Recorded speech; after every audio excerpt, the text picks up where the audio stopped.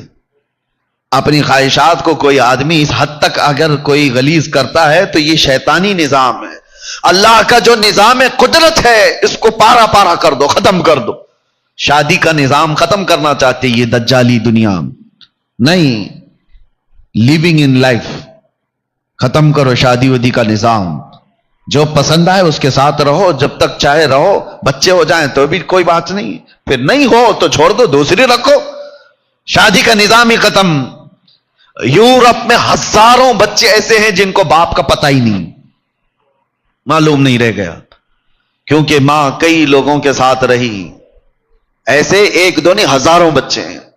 نسب کے لیے اسلام نے حفاظت کا اتنا زیادہ حکم دیا کہ ایک طلاق شدہ عورت سے بھی تمہیں نکاح کرنے کے لیے انتظار کرنا ہوگا عدت کا, کہ پہلے والے شوہر کے نطفے کا ہلکا اثر بھی اس کے پیٹ میں باقی نہ رہے, اس کے رحم میں کوئی حصہ بھی باقی نہ رہے, تاکہ تمہارا اور پہلے والے کا نسب مختلط نہ ہو جائے, مل نہ جائے. اسلام نے اس پر زور دیا کہ بچوں کا نسب بہت ضروری ہے.